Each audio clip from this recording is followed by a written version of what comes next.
Assalamualaikum warahmatullahi wabarakatuh. Yang saya hormati Ibu Hamidah Rahmawati.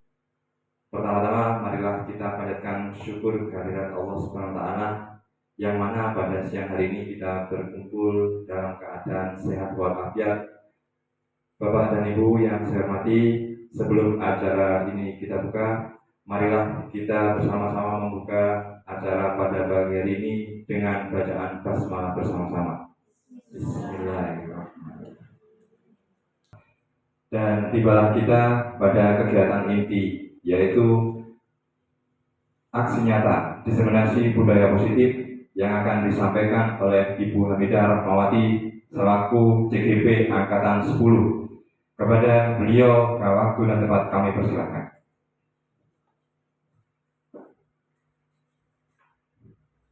Bismillahirrahmanirrahim. Assalamualaikum warahmatullahi wabarakatuh. Assalatu wassalamu ala asyrofil anbiya'i wal mursalin sayyidina Muhammadin wa ala alihi washabbihi ajmain. Amma ba'du. Rabbi shrah li sadri wa yassir li amri wahlul 'uqdatam min lisani yafqahu qawli. Amma ba'du. Yang alhamdulillah puji syukur kehadirat Allah Subhanahu wa taala, pada kesempatan hari ini kita bertemu kembali untuk acara untuk memenuhi tugas kami selaku calon guru penggerak kelas 10, yaitu aksi nyata diseminasi budaya positif di sekolah. Salawat dan salam senantiasa kita aturkan kepada junjungan kita Nabi besar Muhammad SAW.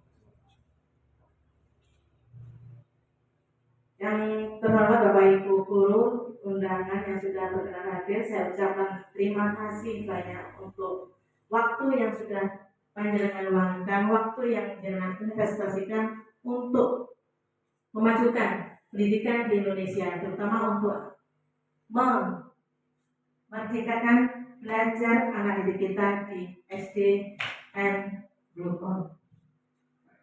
Baik, kesempatan ini saya berdiri di depan untuk menyampaikan diseminasi budaya positif yang ada di sekolah. Ini merupakan tugas dari kami selaku CGP Angkatan 10 untuk aksi nyata di modul 1.4, yaitu budaya positif.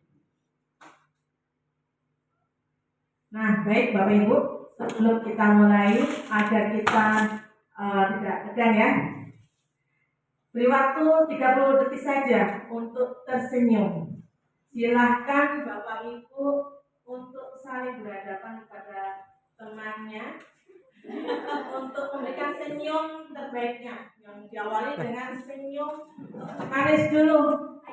Diawali dengan senyum manis dulu di 3 detik pertama, kemudian di akhir senyum di 27 detik terakhir. Silahkan berikan senyum lebarnya kepada temannya masing-masing.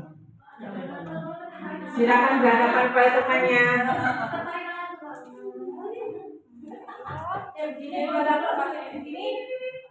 Berikan senyum kepada saudaramu yang merupakan sedekah termurah yang bisa kita berikan kepada saudara kita, dan itu merupakan terapi agar kita jadi awet muda, tidak cepat tua. Apalagi pembiasaan yang kita lakukan di sekolah ini yaitu 5S: senyum, salam, sapa, sopan, santun. Jadi ketika panjenengan semua memasuki pintu gerbang SD kami, monggo disilakan untuk tersenyum. Yang tidak tersenyum dilarang masuk area 5S. Sudah Ibu, Bapak? Bagaimana perasaannya setelah tersenyum? Alhamdulillah. Bahagia itu harus ya. Baik, Bapak Ibu, kita sebagai seorang pendidik ya, pendidik itu menurut Ki Hajar Dewantara diibaratkan sebagai seorang petani yang memiliki peranan penting untuk menjadikan tanamannya tumbuh subur. Bagaimana kita menjadi seorang, misalnya seorang bapak tani ya, petani itu mengupayakan apapun agar tanamannya bisa tumbuh menjadi subur, dengan diberi pupuk, menghilangkan tanaman yang merusak, mematikan binatang-binatang yang mengganggu, dan lain sebagainya, agar tanaman yang dia tanam bisa tumbuh menjadi subur.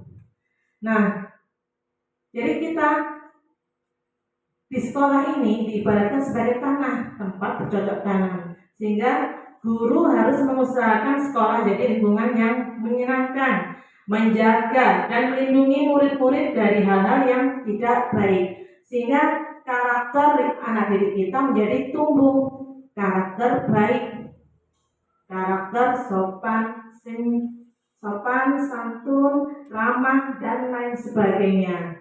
Nah, ketika lingkungannya menyenangkan, murid akan mampu menerima dan menyerap suatu pembelajaran bila lingkungan di sekitar sekelilingnya terasa aman dan nyaman. Dan hal itu merupakan tanggung jawab kita sebagai seorang guru, bagaimana menciptakan suatu lingkungan positif yang terdiri dari warga sekolah yang saling mendukung, saling belajar, saling bekerjasama, sehingga tercipta kebiasaan-kebiasaan baik. Kebiasaan yang kita lakukan setiap hari itu akan menjadi karakter-karakter baik warga sekolah. Dan dari karakter dengan sudah menyampaikan idola masing-masing. Ya, nah sekarang kita lanjut, tapi dengan permainan yang berbeda. Jadi idola panjenengan itu pasti punya nilai positif yang panjenengan semua ambil dan anut. Nilai positif apa yang jenengan bisa ambil untuk dilaksanakan dalam kehidupan sehari-hari? Ya, nanti berderet maju satu-satu untuk dijawab oleh deret yang lainnya, yaitu masing-masing deret menyampaikan sifat positif atau nilai positif yang dipunyai oleh idola panjenengan berupa kata sifat apa, tapi mengucapkannya tanpa suara. Kelompok yang lain menebak nilai positif apakah itu? Bisa dicoba? Monggo. Dimulai dari daerah sebelah utara. Misalnya. I know. Understand. Tak lepot belum ya?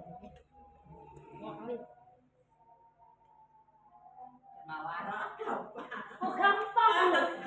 Tidak apa-apa, kalau dia bisa. Nah, sudah. Memang siapa idola? Emakku. Coba deh.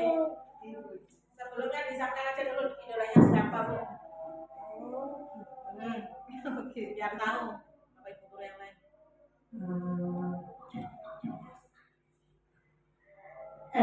Idola saya itu emak saya sendiri, Bu Yuyun, namanya Umi Kulsum. Jadi beliau itu orangnya dermawan, suka sedekah tanpa berpikir panjang. Oke, namanya ya. Siapa kami? Terima kasih Bu Yin, Mas.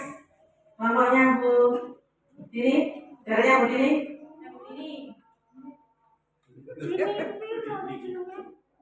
Silahkan sampaikan siapa idolanya Bu. Kelompoknya siapa? Kalau idola saya masih ingat nih. Lupa. Oh, Sahrukan pasti. Oke, Sahrukan Bu, sana Sahrukan. Terus saya kan harus Ya, sudah. Terus siapa? Sana. Kalau sana. agak susah nih.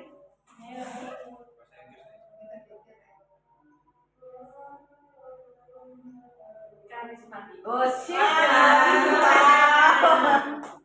Apa? kasih begini Mas. Pasur, sampaikan dulu idolanya siapa Pak?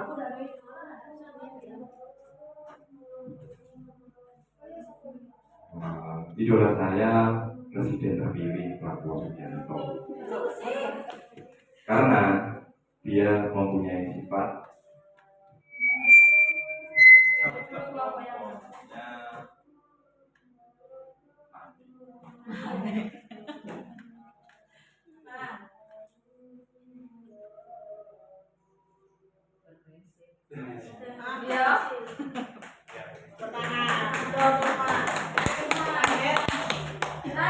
Ratna.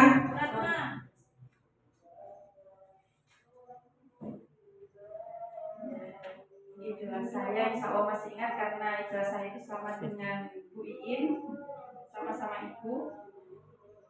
Beliau memiliki sifat yang kelompoknya Bu Tias Bu Tias.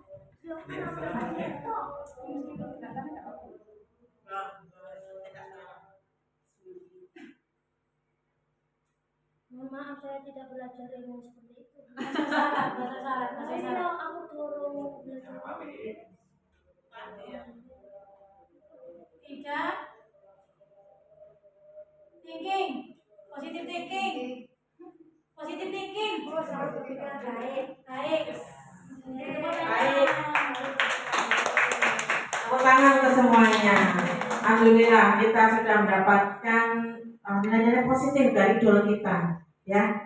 Ada yang positive thinking ya Bu ya, ada yang berprinsip, ada yang karismatik, ada yang dermawan. Bagus semua. Itu adalah salah empat nilai kebajikan yang pasti semua orang sepakat itu adalah nilai yang baik, positif.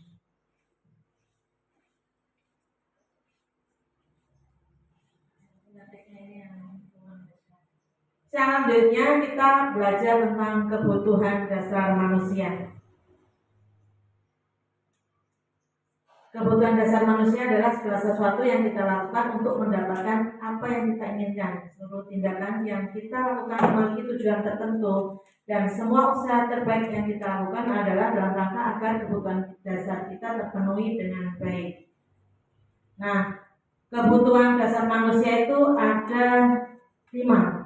Yang pertama, bertahan hidup, misalnya seperti makan, pakaian, tempat tinggal, keamanan, kesehatan. Yang kedua, kasih sayang dan rasa diterima, seperti rasa diterima di penjara dengan sudah menyampaikan idola masing-masing. Ya, nah, sekarang kita lanjut, tapi dengan permainan yang berbeda. Jadi idola panjenengan itu pasti punya nilai positif yang panjenengan semua ambil dan anut. Nilai positif apa yang jenengan bisa ambil untuk dilaksanakan dalam kehidupan sehari-hari? Ya, nanti berderet maju satu-satu untuk dijawab oleh deret yang lainnya, yaitu masing-masing deret menyampaikan sifat positif atau nilai positif yang dipunyai oleh idola panjenengan berupa kata sifat apa, tapi mengucapkannya tanpa suara. Kelompok yang lain menebak nilai positif apakah itu? Bisa dicoba? Monggo. Dimulai dari darat sebelah utara. Dengan minta dari yang mana untuk bisa menjawab? Saya nama stop. Yang bias.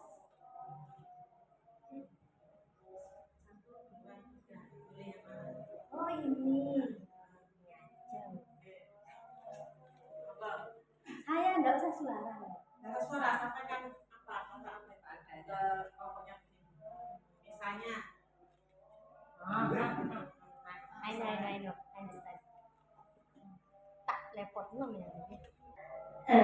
Idola saya itu emak saya sendiri, buyur namanya Umi Kulsum. Jadi Beliau itu orangnya dermawan, suka sedekah tanpa berpikir panjang. Oke, nama ya. Siapa kami? Udah. Terima kasih Bu Yin, Mas. Memiliki sifat yang kelompoknya Bu Bias, bias, Bu.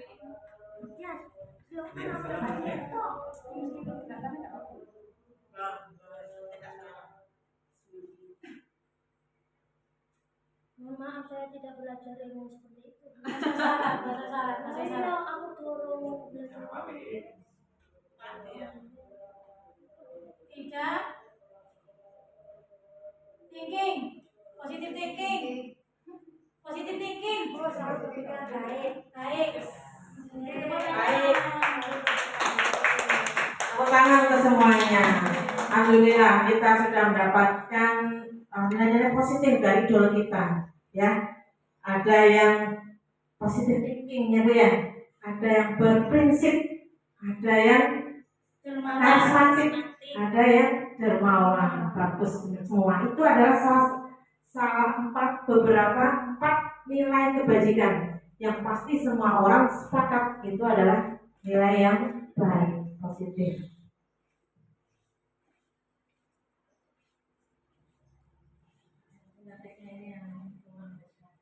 Selanjutnya kita belajar tentang kebutuhan dasar manusia.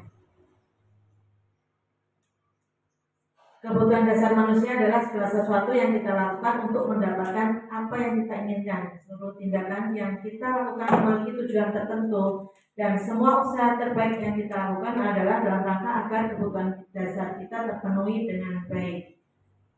Nah, kebutuhan dasar manusia itu ada 5. Yang pertama, bertahan hidup, misalnya seperti makan, pakaian, tempat tinggal, keamanan, kesehatan. Yang kedua, kasih sayang dan rasa diterima, seperti rasa diterima, dipedulikan, berbagi, kerjasama, menjadi bagian dari suatu kelompok, dicintai, disayangi. Yang ketiga, penguasaan, seperti harga diri, memimpin, diakui, dan lain sebagainya. Yang keempat, kebebasan. Salah satu sikapnya yaitu mandiri, pilihan, mampu kontrol diri, dan yang terakhir yaitu kesenangan. Contohnya bermain, humor, dan antusiasme. Nah, ada kasus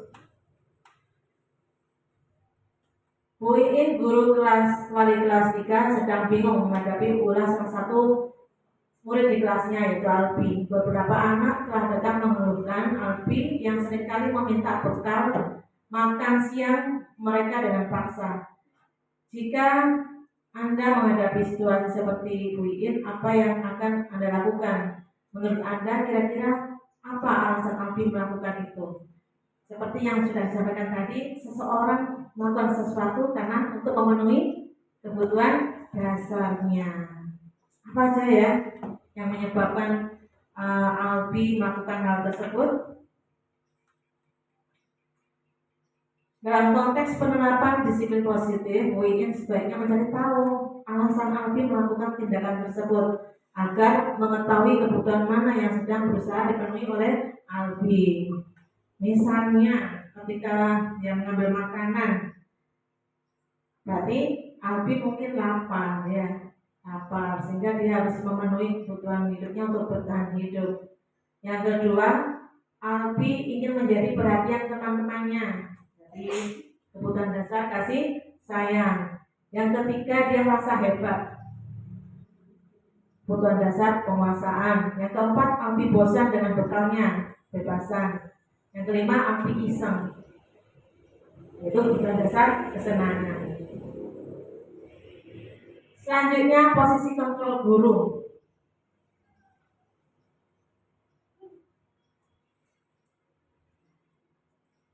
Jadi ada 5 posisi kontrol guru. Menurut Diane Gaussen mengemukakan bahwa guru perlu meninjau kembali penerapan disiplin di dalam ruang kelas mereka selama ini. Apakah telah efektif apakah sudah berpusat pada siswa, memerdekakan, dan memandirikan murid. Menurut serangkaian riset yang sudah dilakukan berdasarkan teori kontrol dari Dr. William Glaser, dosen berkesimpulan ada 5 posisi kontrol yang diterapkan seorang guru, orang tua, ataupun atasan dalam melakukan kontrol. Yang pertama yaitu guru sebagai penghukum.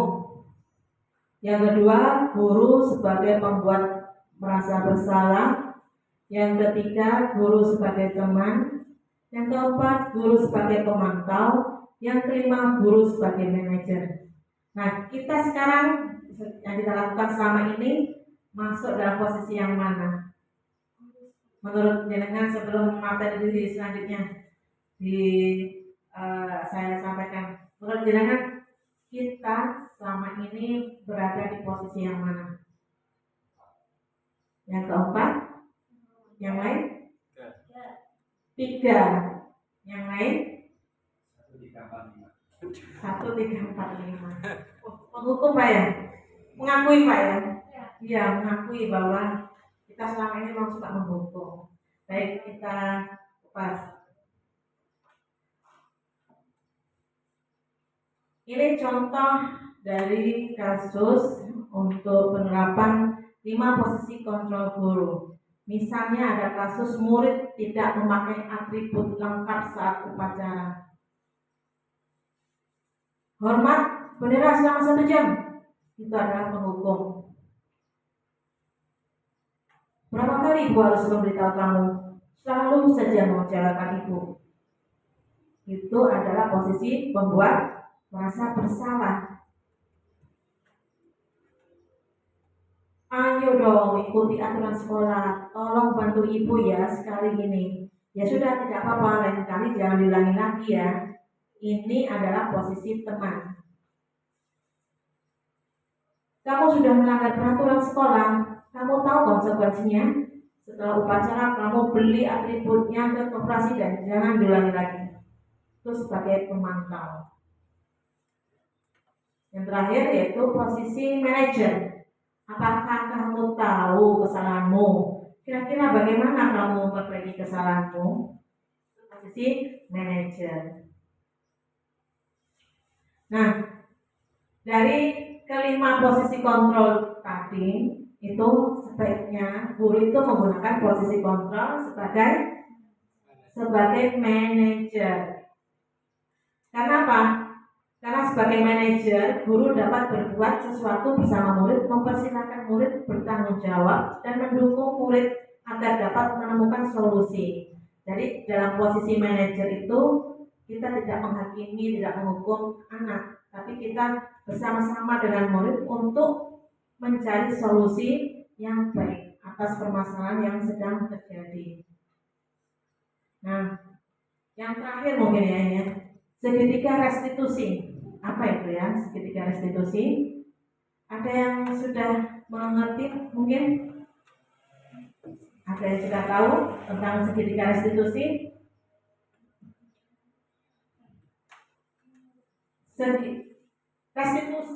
Restitusi itu adalah suatu proses dialog yang dijalankan oleh guru agar dapat menghasilkan murid yang mandiri dan bertanggung jawab. Ada 3 langkah yang bisa dilakukan untuk merestitusi murid ketika ada permasalahan. Yang pertama yaitu menstabilkan identitas. Yang kedua, memvalidasi tindakan yang salah. Yang ketiga, menanyakan keyakinan. Ini adalah 3 tahap untuk melakukan restitusi terhadap murid yang sedang bermasalah. Nah, menstabilkan identitas. Menstabilkan identitas ini dilakukan berdasarkan prinsip bahwa membuat kesalahan itu adalah bagian dari proses pembelajaran yang nantinya akan bergeser identitas gagal ke arah identitas sukses. Nah, seperti ungkapan seperti ini yang menunjukkan kita sedang menstabilkan identitas murid. Berbuat salah itu wajar kok. Tidak ada manusia yang sempurna. Ibu juga pernah melakukan kesalahan. Ibu tidak mau mencari yang salah, tapi ibu ingin mencari solusi dari permasalahan ini. Kamu berhak merasa begitu. Yang langkah kedua dari restitusi yaitu validasi tindakan yang salah, yaitu berdasarkan prinsip setiap perilaku berupaya memenuhi suatu kebutuhan tertentu, yaitu kebutuhan dasar manusia tadi. Kalimatnya, kamu pasti punya alasan mengapa melakukan hal itu, padahal kamu bisa melakukan yang lebih baik dari ini ya. Kamu patut bangga karena telah melindungi sesuatu yang penting buatmu. Kamu melakukannya karena mempertahankan sesuatu yang penting bagimu. Yang terakhir yaitu dari langkah restitusi, menanyakan keyakinan. Menanyakan keyakinan dilakukan dengan memberi pertanyaan-pertanyaan bermakna kepada murid atau anak untuk memunculkan motivasi secara intrinsik sehingga mampu mengaitkan keyakinannya dengan tindakan yang salah. Kalimatnya, apa nilai yang kita percaya di sekolah kita? Jadi ini ketika kita sudah selesai membuat keyakinan kelas. Nilai-nilai apa yang telah kita sepakati? Kelas yang ideal itu seperti apa sih? Kamu ingin jadi anak seperti apa?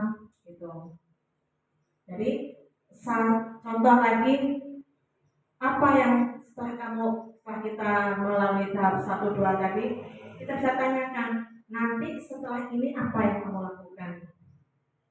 Hal baik apa nanti yang bisa kamu lakukan untuk mengganti tadi kesalahan yang sudah dilakukan agar menjadi lebih baik.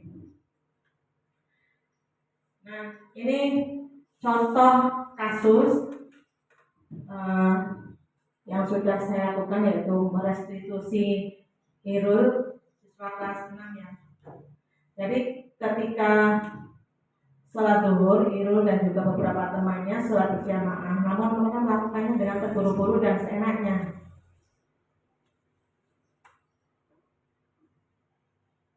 Seperti ini kurang lebih dialognya.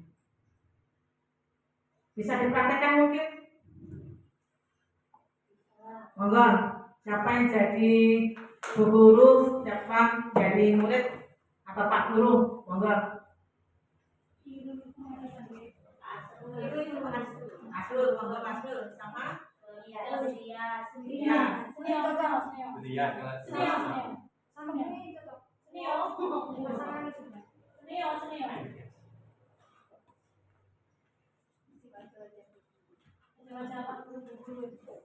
monggo disampaikan kalimatnya. Monggo ekspresif ya Bu ya. 1, 2, 3.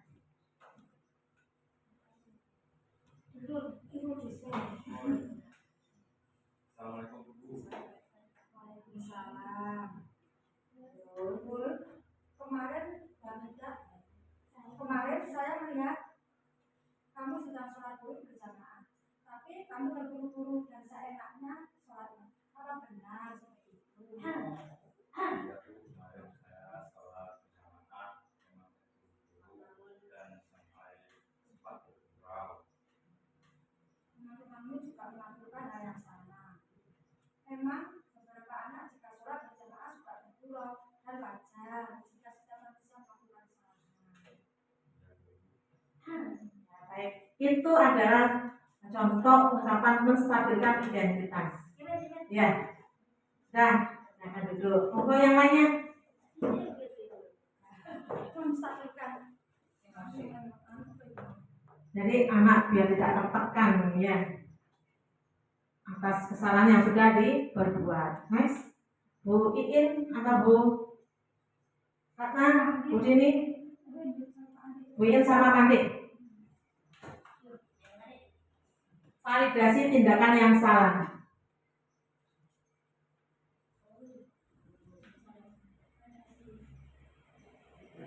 Adik itu.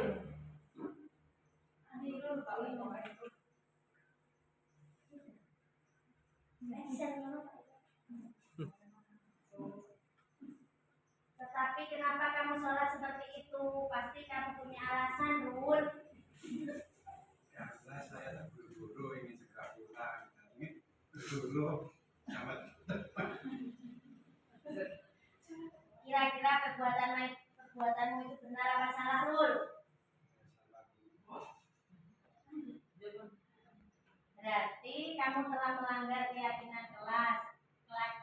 Keyakinan yang mana? Ingat, Dul. Religius, Bu. Setelah ini apa yang akan kamu lakukan? Saya tidak akan mengulangi lagi dan akan sholat dengan benar dan sungguh-sungguh. Bagus. Setelah kamu ingin menjadi manusia seperti apa sih? Jadi manusia yang baik. Bu guru ingin Bapak menjadi guru yang lain, juga ingin kalian nanti menjadi anak yang soleh dan apa yang cita-citakannya tercapai. Ya, Bu. Terima kasih. Sama-sama. Silakan kembali dulu. Terima kasih Bapak Ibu. Nah, itu adalah contoh praktek prostitusi yang bisa dilaksanakan di kelas panjenengan masing-masing nanti. Ya, jadi posisi kita sebagai penghukum itu di sini sudah dihilangkan ya. Kita posisikan diri kita menjadi seorang manajer dengan melakukan kegiatan restitusi.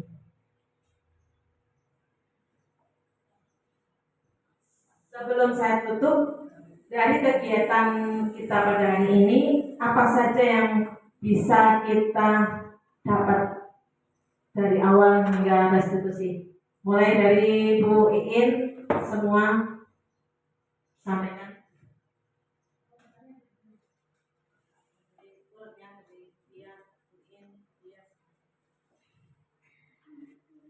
Dari diseminasi hari ini yang saya dapatkan adalah bahwa kita sebagai guru hendaknya menjadikan murid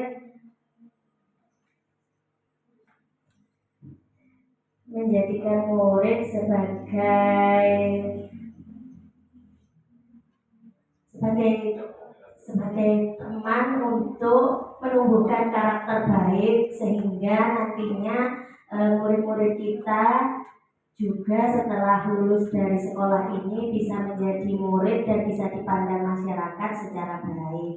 Jadi kita sebagai guru mengharapkan mereka agar selalu menjadi baik dan baik lagi. Terima kasih, Bu.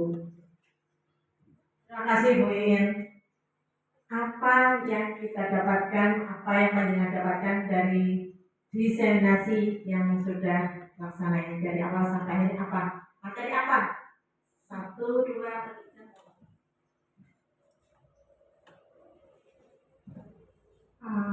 Saya menjadi tahu bahwa guru itu sebaiknya dan memang harus menjadi berperan sebagai manajer untuk anak-anak. Kemudian ada istilah disiplin positif. Sebenarnya dan mulai kedepannya kita harus bisa memberikan anak-anak supaya anak-anak bisa terbiasa untuk disiplin positif. Itu saja. Terima kasih. Yes, next. Terima kasih.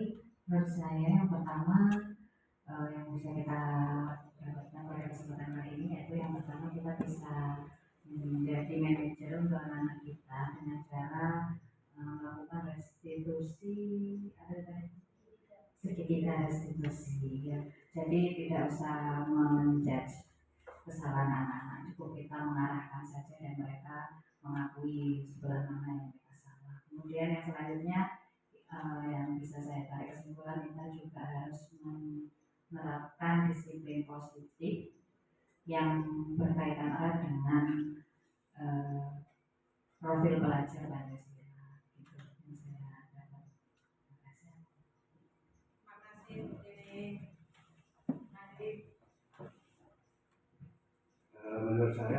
diskriminasi. Disiplin positif yaitu kita perlu membuat keyakinan kelas dulu dari siswa, di mana keyakinan kelas itu adalah sebagai bentuk pembiasaan terhadap siswa tentang disiplin yang positif. Jadi dari disiplin tersebut kita akan selalu memantau dan memanajerial dari kesepakatan yang telah disepakati antara siswa, sehingga kita juga bisa menjalankan keyakinan tersebut dengan melalui disiplin positif pembiasaannya. Itu saja, terima kasih. Terima kasih Mandi. Next, Pak Asrul.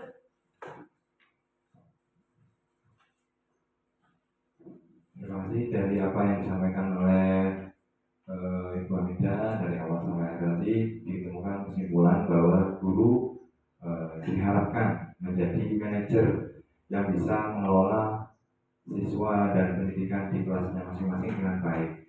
Namun terkadang kondisi yang kami alami di kelas itu tidak sepenuhnya menunjang apa yang ingin kita sampai pada titik tersebut. Misalnya ada guru yang niatnya itu ingin menjadi manajer, menggali kesalahan siswanya, kemudian guru tersebut berharap siswanya itu memahami apa kesalahannya, namun cara penyampaiannya yang tidak bisa. Jadi misalnya inginnya menggali kesalahan, tapi gurunya menyampaikan dengan raut wajah atau nada suara yang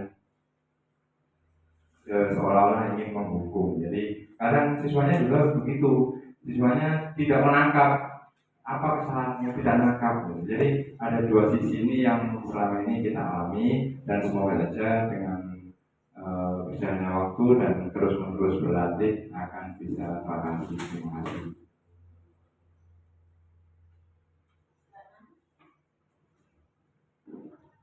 Menurut kesimpulan saya dari hasil pertemuan kali ini, bahwa kita sebagai guru harus bisa mengontrol dari kata-kata yang kita ucapkan di kelas kepada anak-anak, karena masing-masing siswa itu menerimanya itu berbeda. Jadi apa yang kita ucapkan kepada mereka itu bisa mereka ingat mungkin sampai tua nanti. Di setiap harinya yang kita ucapkan itu, baik itu nasihat atau yang lain-lain, itu mereka pasti akan mengingatnya.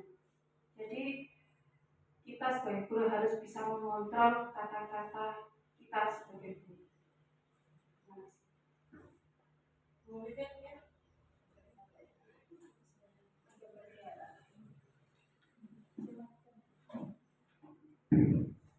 Terima kasih Bu Hamida. Pertanyaannya, hasil dari diseminasi siang hari ini. Iya, materi yang diterima dari diseminasi siang hari ini, yang pertama sebenarnya dari apa yang sudah disampaikan oleh Bu Hamida terkait satu, disiplin positif, kemudian tadi ada juga segitiga restitusi, dan yang ketiga manajer, guru sebagai manajer. Nah, dari ketiga ini yang saya tangkap sebenarnya berkesinambungan. Maksudnya seperti ini, ketika ada masalah di suatu kelas atau di suatu sekolah, maka kita sebagai guru harus berperan sebagai posisi di situ adalah manajer, yang mana kita harus mendisiplinkan anak-anak melalui hal-hal yang positif. Maksudnya seperti ini, melalui bukan lagi hukuman ya, karena di sini ditekankan disiplin positif supaya tertib, supaya anak-anak itu berperilaku baik, dan itu juga harus dilakukan secara konsisten, tidak hanya sekali itu. Kemudian setelah disiplin positif sudah dilaksanakan, nah tadi juga ada segitiga restitusi. Nah, yang kita sampaikan juga harus melihat dari kata apa yang sudah disampaikan tadi, segitiga resolusi bukan lagi hukuman, tetapi mungkin diganti kata-katanya. Nah, agar anak itu tidak merasa sebagai korban yang nantinya itu, oh seperti ini ya saya, nah tertekan dan menjadi efek yang jangka panjang, sehingga nantinya disiplin positif yang diterapkan secara konsisten terus-menerus dengan kata-kata bijak melalui segitiga restitusi tadi bisa dilaksanakan oleh guru sebagai manajer. Mungkin itu saja dari saya. Terima kasih. Wassalamualaikum warahmatullahi wabarakatuh.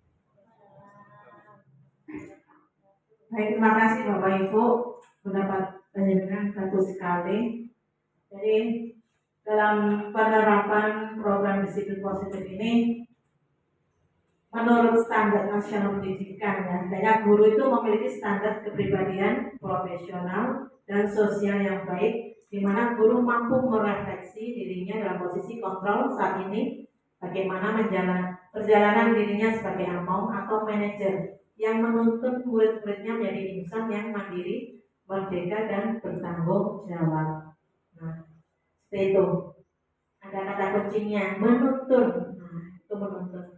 Dan tugas kita untuk menjadikan anak didik kita jadi insan yang diharapkan oleh pemerintah melalui tujuan pemerintah mewujudkan profil pelajar Pancasila. Baik, Bapak Ibu, demikian yang bisa saya sampaikan untuk kesempatan hari ini. Diseminasi budaya positif untuk melengkapi tugas kami untuk aksi nyata di modul 1.4. Semoga apa yang saya sampaikan pada hari ini bisa menambah wawasan, menambah ilmu Bapak Ibu untuk bisa diterapkan di sekolah dan kelas masing-masing. Burung dara, burung cendrawasih adanya di Pulau Papua. Cukup sekian dan terima kasih. Semoga bermanfaat untuk kita semua. Kurang lebihnya saya mohon maaf. Billahi taufiq wal hidayah. Wassalamualaikum warahmatullahi wabarakatuh.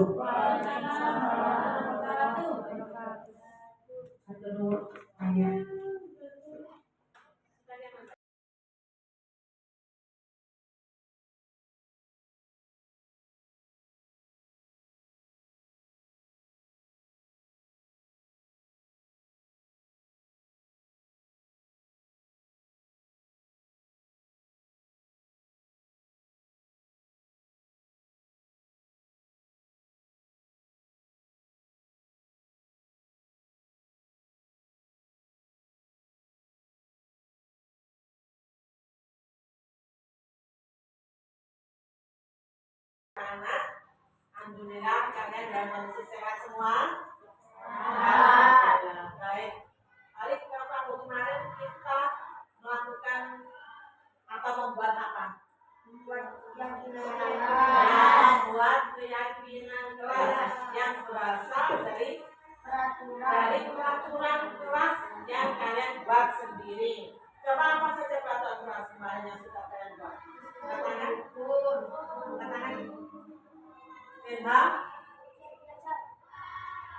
Peraturan kelas, giat belajar, disiplin peraturannya. Pagi tidak boleh bertengkar. Katakan. Apalagi?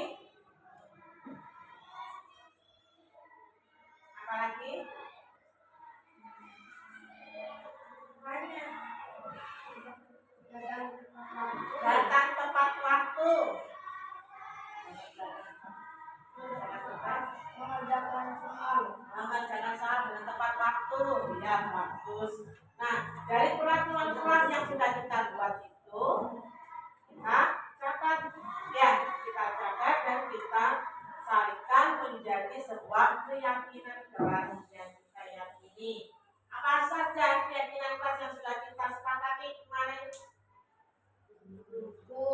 rukun, hormat, disiplin, menyayangi,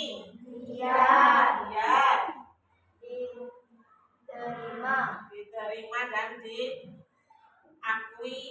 Kemudian yang lain religius. Nah, keyakinan kelas yang sudah kita sepakati tadi itu sudah wanita rangkum dan buat sebuah poster untuk dipajang. Nah, ini hasil dari keyakinan yang sudah kalian buat. Kita pajang di sini untuk diingat oleh semua siswa, semua murid di kelas 4. Nah, nilai-nilai keyakinan ini harus kalian jalankan, harus kalian yakini. Yang itu berasal dari keyakinan diri sendiri untuk menerapkan ini. Ya, menerapkan disiplin, menghormati, belajar dengan giat dan tekun, menjaga kebersihan dan kerapian, religius, rukun dan jujur. Bagaimana jika tidak melaksanakan keyakinan ini? Harus ada konsekuensinya. Misalnya tidak menjaga kebersihan, tidak piket. Berarti harus konsekuensinya apa? Kalau tidak piket kelas, berarti harus menggantinya. Misalnya pulang sekolah karena tidak piket pagi, pulang sekolah tidak boleh pulang terlebih dahulu, harus nyapu kelas terlebih dahulu. Nah, baik anak-anak, bagaimana perasaan kalian dengan membuat keyakinan kelas?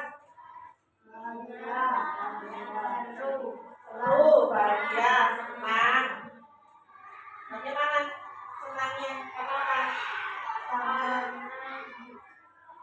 Membuat keyakinan kelas Islam. Jadi Kita sendiri. Ya, baik. Itu ya, kita jalankan bersama apa yang sudah kita jadikan keyakinan pada kelas kita untuk diterapkan dalam kegiatan belajar mengajar setiap hari. Baik anak-anak, sekarang kalian tulis di sebuah kertas apa yang sudah kalian lakukan kemarin hari Rabu bersama Pramuka. Ya, kamu tulis dalam sebuah kertas dengan pertanyaan seperti tadi itu. Ya, apa yang kamu pelajari, apa yang kamu lakukan, apa yang kamu buat dengan Pramuka ketika ada kemarin, dan bagaimana perasaanmu. Ya, terima kasih. Wassalamualaikum warahmatullahi wabarakatuh. Waalaikumsalam warahmatullahi wabarakatuh. Nah, sekarang tulis saja. Saya bahagia karena bisa membuat peraturan kelas menjadi keyakinan kelas. Semoga kelas 4 menjadi kedepannya lebih baik. Sangat senang sekali membuat keyakinan kelas bersama Bu Hamidah. Semoga teman-teman bisa menerapkannya di kelas. Membuat keyakinan kelas itu sangat seru dan menyenangkan karena berasal dari peraturan yang kami usulkan. Semoga di kelas kami bisa menerapkan disiplin positif. Assalamualaikum Irul.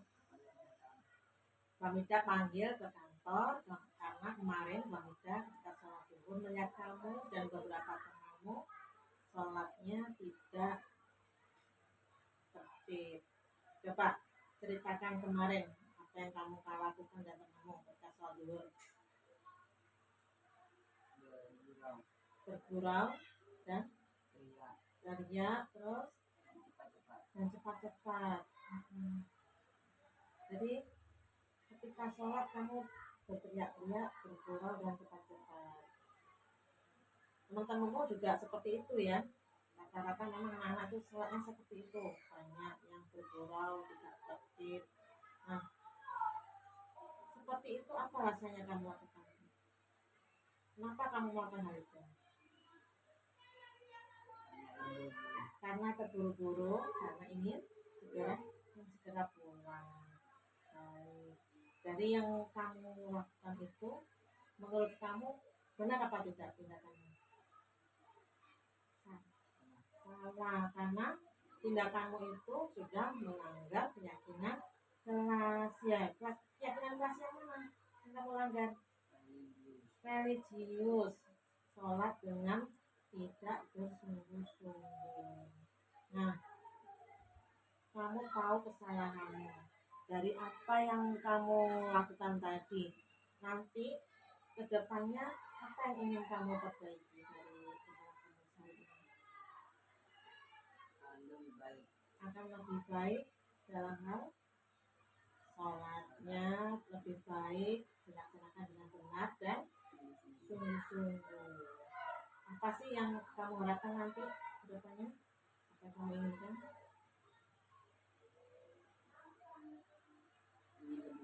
Ingin lebih baik, jadi anak soleh. Iya. Jadi kamu nanti di sini semua mengajari anak-anak untuk bisa beribadah dengan baik. Kami mengharapkan Bapak Ibu guru itu semua anak-anak itu menjadi anak yang soleh, yang berbakti pada orang tua dan ibadahnya juga benar. Ya, tidak usah diulang lagi ya, harus tertib untuk sholatnya. Ya.